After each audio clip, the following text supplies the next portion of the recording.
El negocio es el dinero y al parecer eso incluiría su lavado. 5 de los bancos más poderosos del mundo habrían movido gigantescas sumas de redes criminales, oligarcas y terroristas durante años.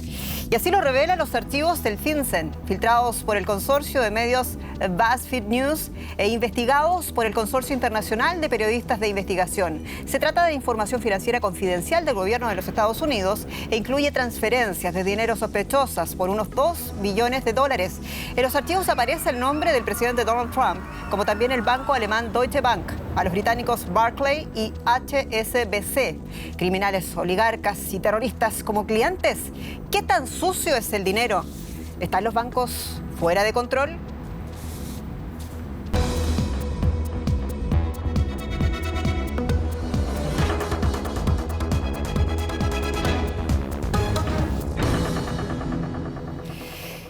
Bancos fuera de control, ese es nuestro gran tema de hoy en A Fondo. Soy Jenny Pérez, bienvenidos al programa. Paso a presentar a nuestros distinguidos invitados de hoy. Philip Eckstein, periodista de la televisora NTR, una de las involucradas en la investigación FinCEN Files. Eckstein dice que los archivos FinCEN demuestran que los grandes bancos no cumplen con la promesa de impedir la entrega de dinero sucio en el sistema financiero global. Juan Palop, periodista especializado en economía, finanzas y política europea. Juan asegura que el sistema no funciona porque los bancos deben actuar de juez y de parte, ganan dinero en cada operación, pero a la vez deben denunciar las transacciones sospechosas. Y Patricia Salas, periodista especializada en economía y finanzas, parte importante del staff de Deutsche Welle aquí en Berlín. Patricia considera que los bancos seguirán usando los márgenes de la ley a su favor hasta que los delitos de cuello blanco no impliquen penas de cárcel para ejecutores y cómplices del delito. Y como siempre, usted sabe que puede acompañar este debate a través de nuestras plataformas en redes sociales de Deutsche Welle y también el correo electrónico de afondo@dw.com. Y parto inmediatamente con este tema. Primera pregunta para ti, Philip, que eres además un colega que trabaja para uno de los medios que tuvo acceso muy temprano, hace 16 meses, a parte de estos documentos infiltrados del Departamento del Tesoro de los Estados Unidos.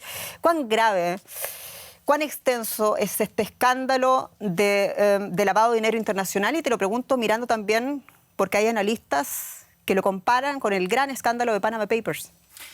Bueno, es que todavía es un poco temprano a decir qué tamaño verdaderamente tiene, pero yo creo que nos muestran los FinCEN Files son tres cosas, ¿no? Primero, lo que vemos es que todavía es bastante fácil para dinero sucio, digamos, a entrar dentro del mercado internacional financiero. Segundo, lo que vimos es que los bancos, los grandes, que muchas veces han prometido que van a impedir la entrega de este tipo de dinero, no cumplen con sus promesas. Y el tercer punto es que las autoridades, que muchas veces luchan en un nivel nacional, tienen problemas de luchar contra este tipo de crimen internacional.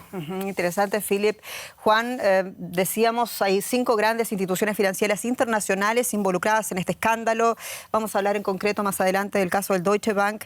Pero ¿cómo ha sido posible llegar a este punto? Uno se pregunta, y también lo pregunto mirando a tu frase cuando tú dices que lo que pasa acá es que los bancos son juez y parte de este escándalo. Es que una de las cosas que revela este escándalo es que se deja en los bancos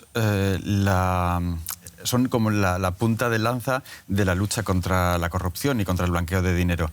Y ellos son, a la vez, tienen que ser juez porque son los que tienen que denunciar esas transacciones sospechosas y a raíz de ahí surgen investigaciones, se supone, ya en el nivel político o judicial, pero a la vez son parte porque se benefician de esas transacciones.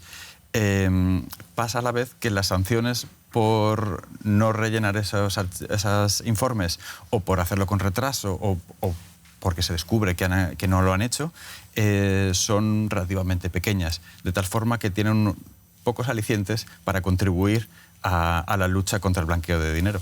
Y ese retraso que menciona Juan suma hasta 6 meses en algunos de los casos analizados por la prensa internacional, cuando en realidad lo que dice la ley son 30 días máximos, Patricia Salas. Y yo te pregunto, en ese plazo de lo que se debe hacer y lo que no se hace, ¿es así como se engaña el sistema legalmente? en realidad juegan con ese tiempo siempre a su favor, pero como dice Juan, es porque son juez y parte. Y voy un poco a lo que él dice. Mientras no existan leyes realmente serias, y yo comentaba incluso que con penas incluso de cárcel en función del dinero que se ha permitido lavar, mientras los delitos de cuello blanco no estén al nivel de otro tipo de delitos, seguirán cometiéndose, porque ellos son la principal parte, o sea, los principales en beneficiarse. Si por el gran escándalo de Danske, que es el famoso banco de Eslovenia donde el Deutsche Bank era parte, se ganaron, no sé si fueron 10 millones de euros en solo un año, ¿quién va a denunciar? Esos 10 millones de euros se los ha quedado el banco. Pero para que eso suceda hay otras partes implicadas, gente a la que probablemente se les ha sobornado, que han mirado para otro lugar. Entonces, el problema es que la ley no está bien hecha. Los delitos, o sea, no están penados de acuerdo a como deberían ser penados. Pero aquí es una pregunta para los tres, perdón. ¿Aquí se trata de leyes que no se respetan, de leyes que están mal hechas o de falta de fiscalización y de control? Porque lo que estamos viendo acá es que el sistema siempre encuentra una manera para ir al borde y al margen de la ley. Philip. Bueno, una de las cosas que vimos en los datos y que a mí me parecía muy interesante, ¿no? Los bancos tienen algo que ellos lo llaman Know Your Customer, Due Diligence. Es que ellos deben saber con quién hacen negocio. Pero lo que nosotros encontramos en los datos es que muchas veces pasa algo. Alguien, un periodista, publica una historia sobre una sociedad anónima en un fiscal paraíso, ¿no? Y de repente el banco se da cuenta, oiga, conocemos a esta sociedad, ya hemos hecho negocios con ellos por los últimos 5 años y eso es el momento en que ellos denuncian que han hecho algo con ellos. Pero quiere decir que han fracasado antes porque no sabían con quién han hecho negocios. Y eso es algo que hemos visto mucho en los datos, que ellos leen la prensa y de repente, supuestamente, se dan cuenta con quién han hecho negocios. Pero eso tiene que ver, en parte, con que, por lo menos en la legislación estadounidense, que es la filtración, estas solo son de informes a las autoridades estadounidenses. La legislación estadounidense hace muy difícil procesar a alguien, a un banco o a un responsable de un banco, una vez que ha denunciado. Entonces, ellos denuncian muchas veces, cuando sale en la prensa, no por verdadero interés en que se investigue eso y en aclarar qué pasa con las transacciones sospechosas que tienen ellos, sino por lavarse las manos y dificultar cualquier persecución judicial a alguno de sus directivos. Pero comparando a los Estados Unidos y la situación de la Unión Europea, inclusive, no sé, en países como Alemania, ¿te parece a ti que realmente es más fácil o es más difícil llevar a alguien a la cárcel de los Estados Unidos que acá? No Porque intentaba lo pregunto por el compararlos, caso de Manafort, por ejemplo, el ex asesor presidencial del presidente Donald Trump. O sea, está en la cárcel. Y no es solamente él, sino hay otra serie de personajes prominentes de la política estadounidense que han tenido que pagar con cárcel los delitos, como los llamaba Patricia, de cuello y corbata. No estaba intentando comparar las dos legislaciones, creo que está relativamente homogenizado, pero hay muchos huecos. El problema, como decía Philip antes, es que no hay una legislación internacional y para un problema internacional, como son los flujos internacionales o transnacionales de dinero ilegítimo, hace falta una legislación internacional coordinada. Si no, siempre encontrarán un agujero. En cuanto haya algún país que se ofrezca a ser paraíso fiscal por los beneficios a corto plazo que reporta, cuando ofrezca que haya sociedades pantalla o empresas tapadera, como se le llame, en su territorio, en cuanto posibilite un solo país eso, se permitirán los flujos transnacionales ilegítimos y los demás podrán hacer parte, pero en su territorio. O sea, tú dices, apoyas el punto de Patricia, que hace falta una mayor legislación internacional para abordar este tema, digamos. Me imagino que también una propuesta europea para abordar este tema, porque los paraísos fiscales también los tenemos aquí en Europa. Cuesta de pronto analizar este tema, digamos, desde una perspectiva sin tener que mirar casa y decir los problemas que tenemos en Europa, ¿no? En ese sentido, te quería preguntar también, Patricia, ¿en qué medida crees tú que esta situación afecta al ciudadano común, al ciudadano normal? Porque aquí no solamente estamos hablando de dinero sucio, sino que estamos hablando de dinero público que se desvía a bancos internacionales. Claro, es que ese dinero que se evade, por lo tanto, no se han pagado. Algunos proceden del dinero negro, pero otros es dinero que no ha llegado a las arcas del Estado. Entonces, ese dinero que no ha llegado a las arcas del Estado significa que no se ha invertido en educación, no se ha invertido en infraestructuras, no se ha invertido en sanidad. Por lo tanto, no es algo tan abstracto, es algo que que afecta directamente a la vida del ciudadano. Y luego, habría que ver también ¿por qué la normativa tiene que cambiar? Porque lo que no puede ser es que la normativa sea siempre tan severa para el ciudadano normal que enseguida tienes una multa del Ministerio de Hacienda o cualquiera en el que estés, y menciono Alemania porque es donde vivimos, si te has olvidado de presentar el papel A, y sin embargo para las empresas existen siempre tantas dilaciones. Existen entonces dos varas de medir y eso no puede ser. La vara de medir tiene que ser la misma, la normativa tiene que ser igual, porque estamos hablando de dinero que se evade del Estado y por lo tanto que afecta a todo el mundo. En el caso más extremo de estos papeles, de estos leaks, de estos archivos, como se ha denominado en la prensa, es la denuncia de lo que ha ocurrido con los fondos públicos de Venezuela y de Nicaragua. Son dos países que, digamos, el nombre se repite muchas veces en esos archivos. ¿Te parece a ti de que el sistema internacional pudo haber, digamos, o puede arguir inocencia en este caso cuando saben, digamos, bueno, yo desde hace creo muchos años lo que está pasando en Venezuela y en Nicaragua? Sí, es justo lo que dice Patricia, ¿no? Lo que vemos que hay víctimas. Es que siempre decimos, oh, todo es muy abstracto, ¿no? Y mucha gente dice que hasta les aburre un poco estas historias, pero hay víctimas y sobre todo vimos las víctimas en esos países pobres, ¿no? Y por ejemplo, en el caso de Venezuela, en los FinCEN Files, se puede ver como un empresario muy rico viviendo en Miami tiene millones de dólares del Estado de Venezuela para construir casas sociales. Y lo que hace es saca mucho de esta plata y lo da a sus niños y lo pone en empresas de offshore. Y obviamente en eso es fácil de ver quiénes son las víctimas, la gente más pobre, ¿no? Tú hablas concretamente del caso de Alejandro Ceballos Jiménez, que es un magnate de la construcción, de muy buenas conexiones ya en el gobierno de Chávez, posteriormente en el gobierno de Maduro. Tiene una mansión en Caracas y además tiene otra mansión en Miami. Y además, de acuerdo a los leaks, dice que tiene 116 millones de contratos de vivienda pública que fueron destinados. Esa plata era para familias de ciudadanos pobres en Venezuela y finalmente han ido a los bolsillos de una persona y de una familia. Eso es lo que sabemos con este affair. Ahora, Juan Pablo, hablamos de lo importante que es reforzar la legislación internacional. Te pregunto, con lo que existe, ¿veremos consecuencias? Pues está por ver, porque llevamos ya varias publicaciones de papeles de asuntos financieros de gran calado y hay poco movimiento.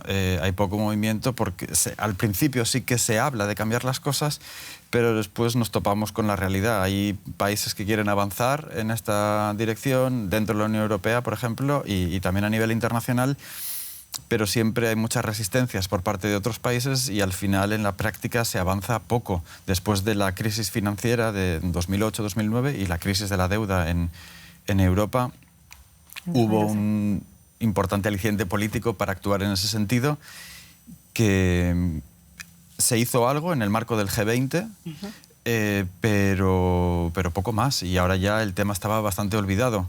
Yo Pero pregunto también por el tema de los papeles de Panamá. ¿Cuánto se ha aprendido de ese tremendo affair, o sea, un tremendo escándalo de la prensa que golpeó a la política internacional? Mucha gente incluso tuvo que abandonar sus cargos. Hubo consecuencias, no inmediatas por lo menos, pero ¿cuánto se ha aprendido desde ese escándalo hasta este otro escándalo? Es que yo creo que son complementarios los dos escándalos. El de los Panama Papers, digamos que pusieron el foco en las empresas que están siempre en la sombra y a las que tienen acceso generalmente la gente que tiene poderes, esas empresas pantalla de las que hablamos siempre y que son necesarias para que los bancos operen. Pero los bancos son los intermediarios, son los que, digamos, manejan las maletitas para que lleguen a esas empresas y a través de esas empresas se vaya diluyendo el dinero por canales ilegales y al final se les pierda la pista. Entonces son complementarios y en realidad sí que yo creo que sí que ha habido circunstancias o investigaciones en distintos países a raíz de los Panama Papers. Se ha investigado mucha gente con esas empresas en la sombra, pero el problema es que lo que ha hecho ha sido mostrar la punta del iceberg. Nos hemos encontrado que hay mucho más dinero sucio, mucho más dinero negro del que esperábamos. Y además, con la fuerza que han tenido los bancos para mover todo ese dinero, se va a tardar mucho más tiempo y se necesitarán muchas más filtraciones para ponerle coto. Philip, con todo esto que dice Patricia y que dice Juan, ¿te parece entonces que la situación ha empeorado desde los Panama Papers? No, yo no creo que han empeorado. Yo lo veo un poco igual, que son como partes de un puzzle, ¿no? ¿no? Una vez vimos las sociedades anónimas, pero una sociedad anónima sin una cuenta en un banco no sirve para nada. Eso es como lo más importante, ¿no? Ahora vemos más un poco cómo operan los bancos en todo lo del lavado de dinero. Y yo creo que y también veo que estamos mejorando un poco la situación, un poco el conocimiento y tal y cual cómo funcionan estos sistemas está creciendo bastante. Y eso lo noto también cuando hablamos con políticos o cuando hablamos con gente que está leyendo nuestras historias, es que una cosa que antes nadie sabía que es como un fiscal paraíso, hoy en día eso es como algo bastante bien conocido. Así yo veo que sí, pero es poco a poco. Claro, porque algunas lecturas en parte de la prensa que se había hecho, ahora no solamente estamos hablando de empresas offshores, de las empresas fantasmas de Panama Papers, sino que ahora estamos hablando del banco que se rinde a estas empresas. Pero desde tu perspectiva, según lo que dices tú también, Patricia, en realidad tiene que ver con que ahora estamos conociendo más cómo funciona este sistema. Sí. Interesante. Tenemos que avanzar. Este es el sistema de lavado de dinero que fue inventado por el gángster estadounidense Al Capone. Tan viejo es. Para legalizar su dinero obtenidos ilegalmente, compró varias lavadoras y de ahí entonces el término de lavado de dinero. Y hoy el sistema es mucho más sofisticado en todo caso, aunque el principio sigue siendo el mismo, mover el dinero sucio de un lado para otro, así como una lavadora, y que logre la apariencia de legal. No solo es posible lavar la ropa, también se puede lavar el dinero. Se estima que al año en todo el mundo se blanquean entre 800.000 y 2 billones de dólares estadounidenses. Las últimas investigaciones muestran cómo funciona este sistema, como las llamadas mirror trades u operaciones espejo, en las que miles de millones procedentes de negocios ilegales, como la prostitución y el tráfico de drogas, se van moviendo entre diferentes bancos y así se ocultan. Luego este dinero se invierte en operaciones legales, como la compra de bienes raíces, que es especialmente popular porque en muchos países como Estados Unidos se puede pagar en efectivo. El dinero blanqueado fluye a continuación hacia empresas fantasmas, localizadas en paraísos fiscales como las Islas Caimán. La lucha internacional contra el blanqueo suele funcionar mal. Las autoridades nacionales encargadas de combatir este delito están peor conectadas que los delincuentes.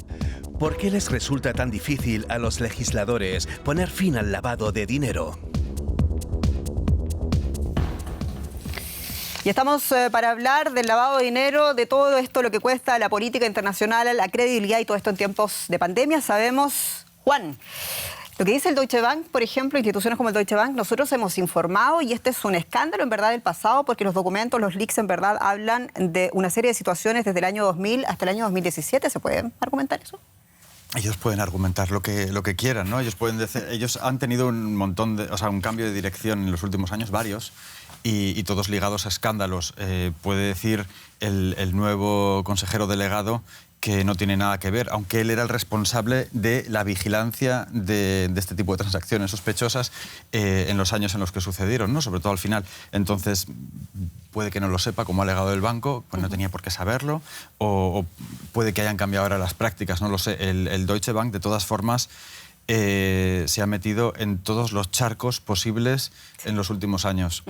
Vamos a hablar es uno de los principales responsables de la subprime, de las hipotecas basura. Estuvo implicado también en la manipulación del Libor y el Euribor. Estuvo sorteando sanciones a Rusia, ayudando a clientes suyos a sacar dinero y está ahora en este escándalo principalmente también. ¿Tiene un prontuario criminal entonces el banco? Tiene una historia no muy bonita en los últimos años. Yo creo que en multas, y no, por el cálculo que he hecho, en multas, sanciones y compensaciones en los últimos años ha pagado unos 10.000 millones de dólares. 10.000 millones de dólares, me anoto esto, pero avanzo con el otro punto porque ya vamos a hablar en detenimiento del Deutsche Bank.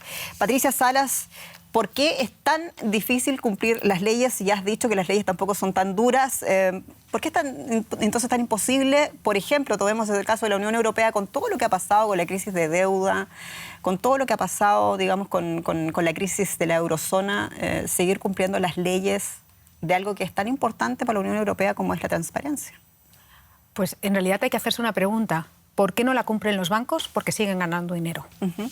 Mientras la pena, lo que decíamos antes, no sea lo suficientemente alta, seguirán haciéndolo. Y vuelvo a lo que estaba diciendo Juan, le salió baratísimo todo el escándalo del dinero ruso, le salió baratísimo todo el escándalo de las subprimes a Deutsche Bank.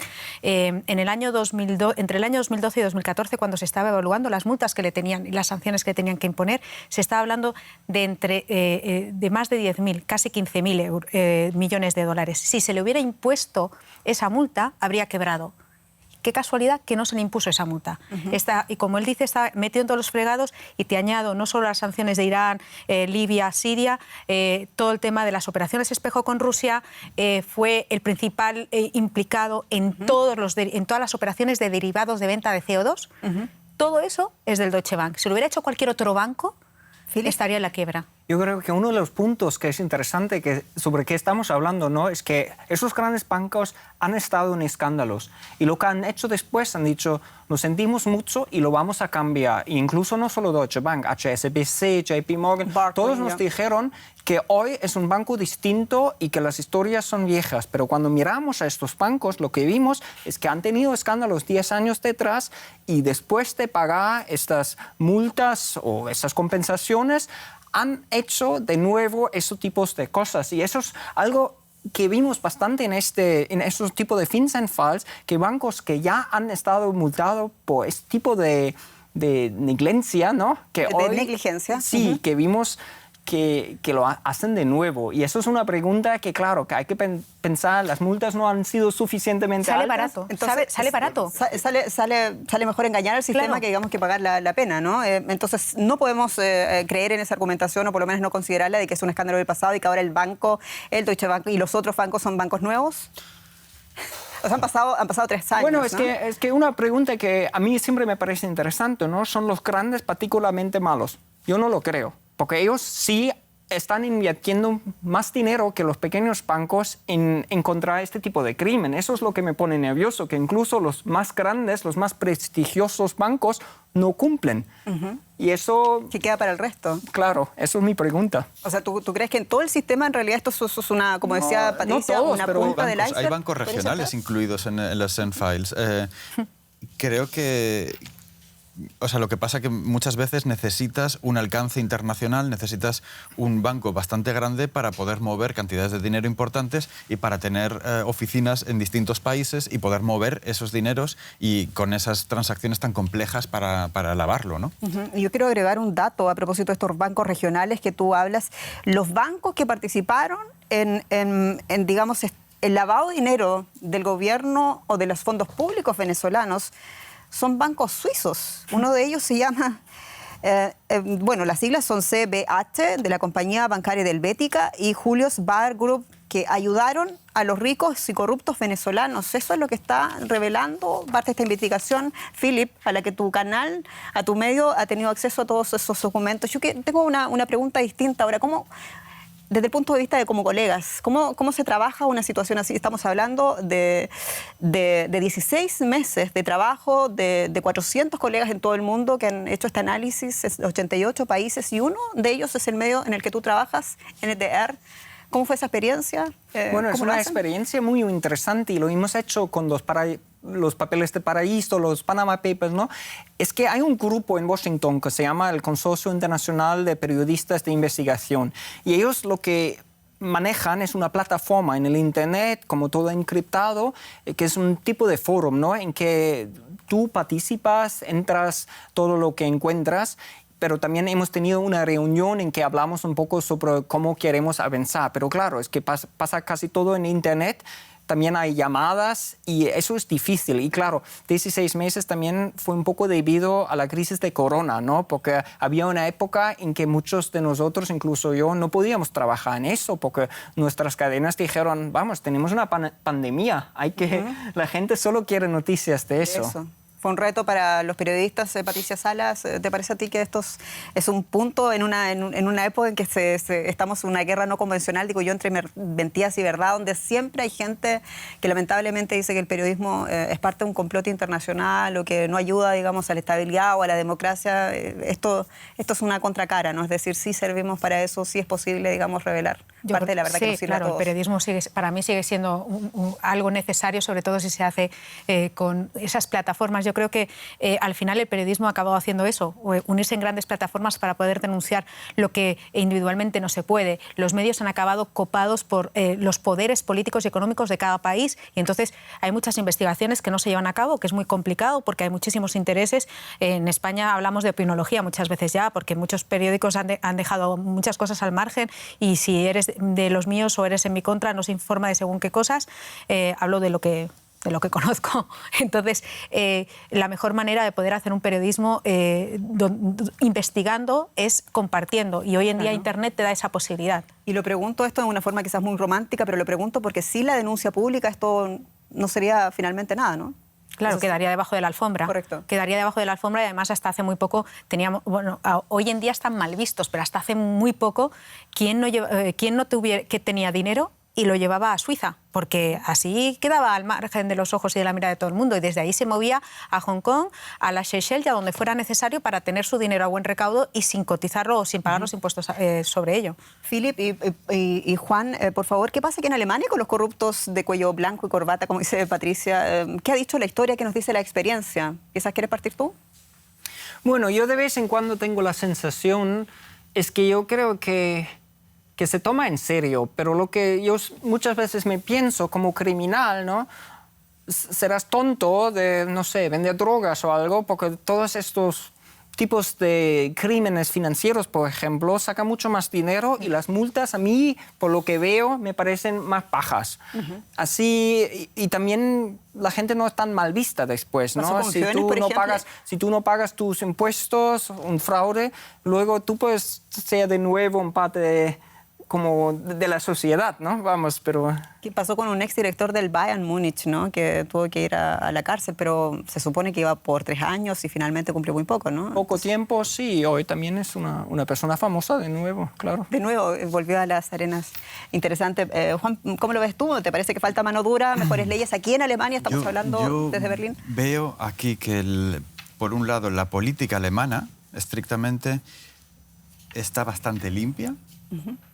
Con respecto, comparando a nivel mundial, diría, está en una buena posición a nivel mundial, pero las empresas alemanas, sobre todo fuera de Alemania, tienen una tradición y un registro bastante malo de corrupción, a veces promocionado desde dentro del país. Y una de las empresas a las que se refiere, naturalmente, Juan Palo, experto, es el Deutsche Bank. Es la nueva filtración de datos que muestra cómo 5 grandes bancos internacionales, lo hemos dicho, estaban involucrados en este lavado de dinero y a la cabeza de la lista está precisamente él, el mayor banco alemán. De buque insignia de la economía alemana a protagonista de escándalos, el Deutsche Bank. En lugar de historias de éxito, la institución financiera parece coleccionar titulares negativos en la prensa. Uno de los mayores escándalos, su papel en la crisis financiera de 2007. La justicia estadounidense condenó al Deutsche Bank a una multa de más de 7.000 millones de dólares por dudosas transacciones hipotecarias y acusó al banco de haber contribuido a la crisis inmobiliaria. En 2013, la Comisión Europea impuso una multa de 1.700 millones de euros a 6 grandes bancos por manipular tipos de interés de referencia como el Euribor y el Libor. Entre ellos figuraba el Deutsche Bank. En 2015 se conoció el caso de lavado de dinero en Rusia. Se sospecha que clientes del Deutsche Bank blanquearon cerca de 10.000 millones de dólares en rublos rusos a través de centros financieros en Moscú, Nueva York y Londres. El presidente de Estados Unidos, Donald Trump, también tiene una estrecha relación con el Deutsche Bank desde hace más de 20 años. A través de él ha financiado sus bienes raíces y ha hecho negocios con importantes oligarcas rusos cercanos al Kremlin. ¿Qué tan corrupto es el Deutsche Bank?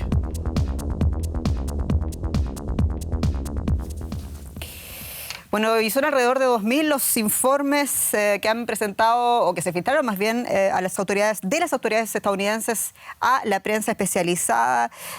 Para el caso del Deutsche Bank son 982 informes que comprometen a la institución financiera y que representan 1,3 billones de dólares. Y yo me pregunto entonces por qué este caudal es enormemente mayor para el Deutsche Bank. Pues reportó más, podría ser, ¿no? Lo que dice ahora el legislativo Claro, lo que podría decir es que más que el nosotros resto. somos los que más reportamos. Lo primero que habría que decir es que estamos hablando de 2.100 y poco informes.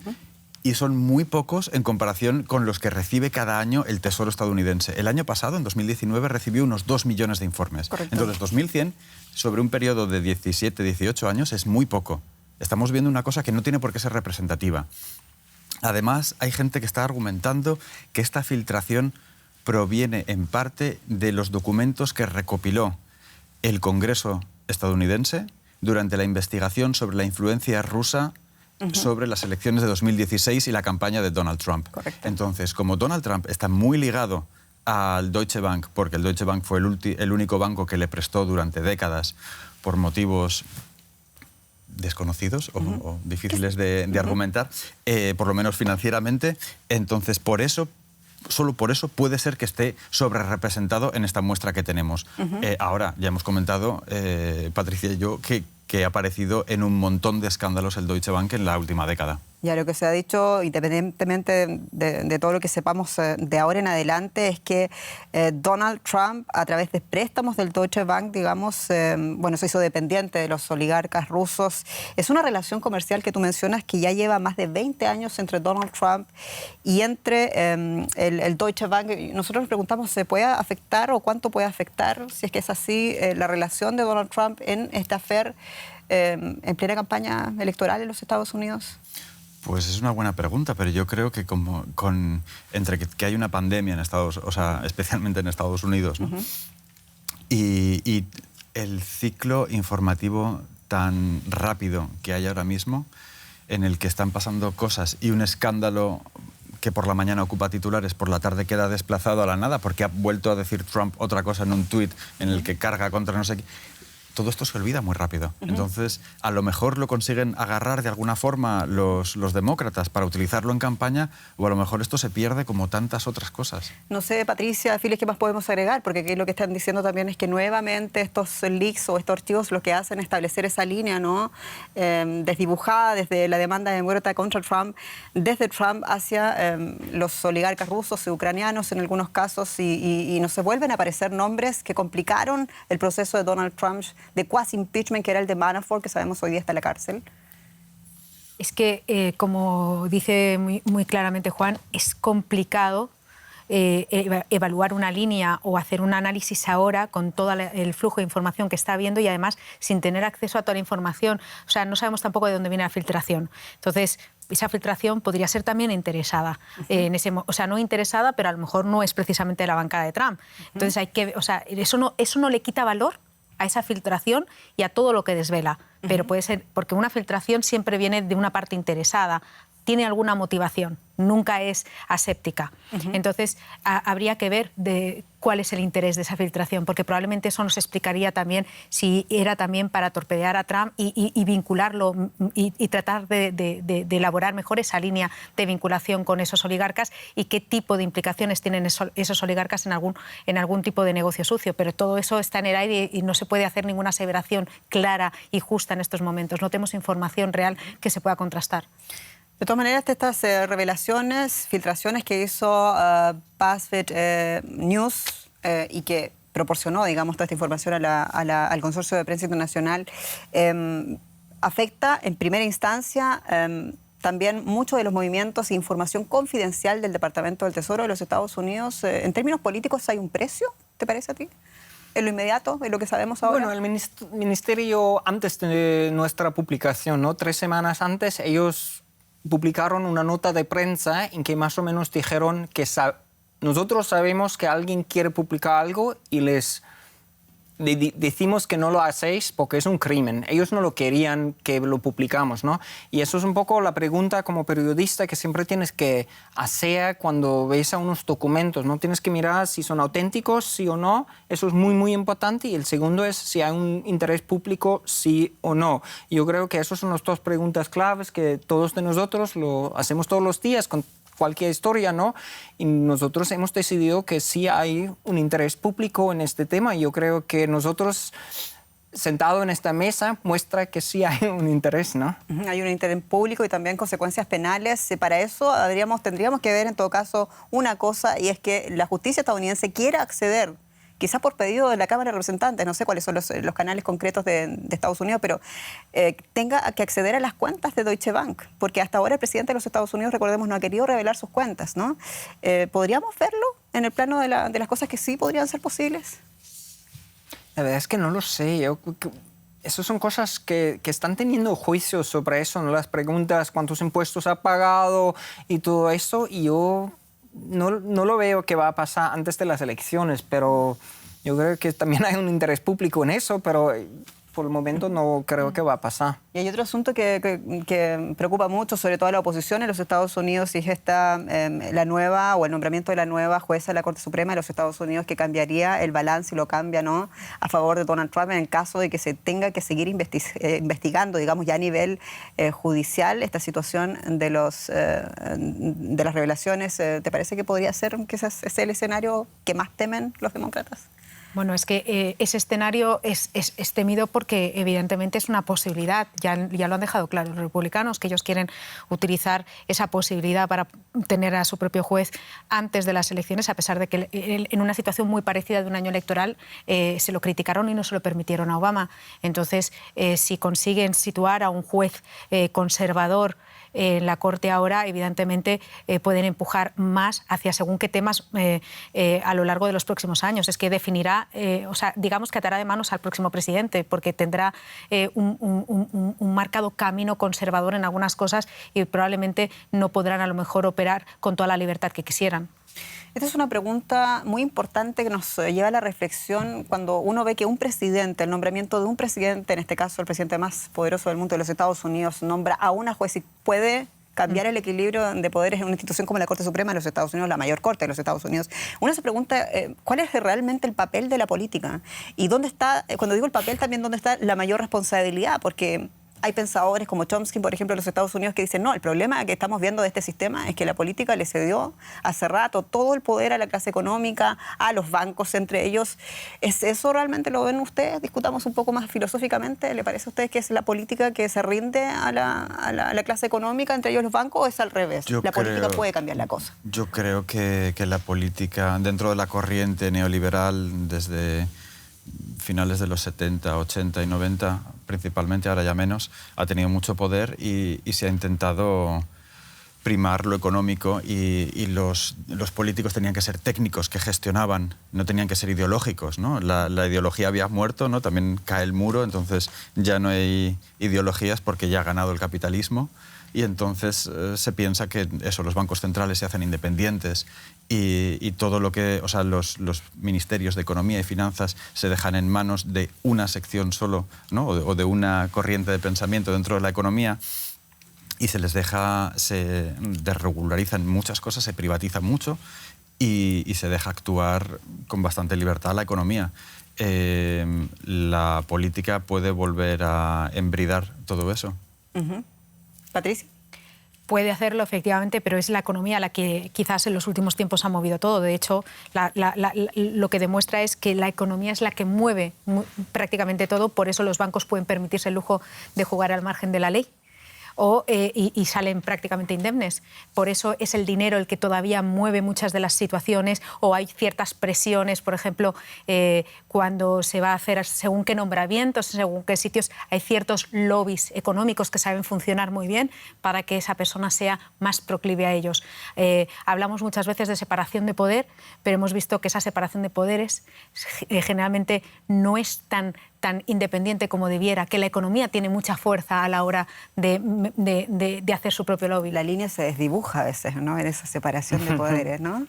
Demasiado. Pero claro, pero justo de lo que dices, ¿no? También tenemos esta cosa de too big to fail, demasiado grande a fracasar, y eso es algo que de verdad hemos visto con un par de esos bancos, ¿no? Que estaban involucrados en unos escándalos, pero llegaban a un punto que le multaban, pero le multaban hasta el punto para no arruinar el banco, porque nadie quería que se que se explota el sistema, ¿no? Eso se vio mucho, perdón, eso se vio mucho en España y durante la crisis del euro, perdón que te haya interrumpido. Se vio muchísimo, fue precisamente por eso, para evitar el derrumbe de las economías, pero ahí posteriormente debería haber habido un ajuste real de ese banco con la ley y no se hizo. Se les permitió. Por eso hablaba yo y insistía en el punto de cuánto se ha aprendido de los últimos escándalos y de las últimas caídas, digamos, de las últimas catástrofes también económicas que nos ha tocado ver aquí en Europa.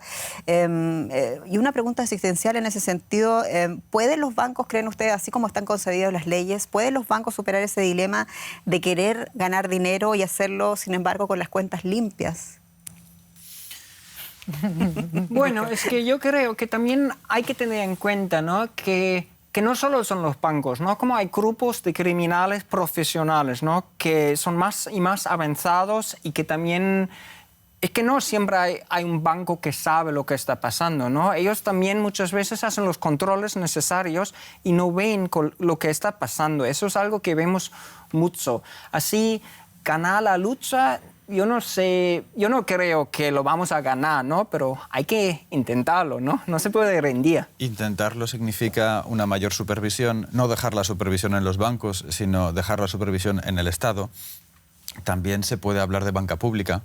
Si hay un banco público, puede fijar unos estándares de transparencia y si tiene cierta entidad dentro del sistema de bancos de ese país, puede ser el banco de referencia. Y entonces, si ellos lo hacen bien, los demás tendrán más incentivos para hacerlo bien como él.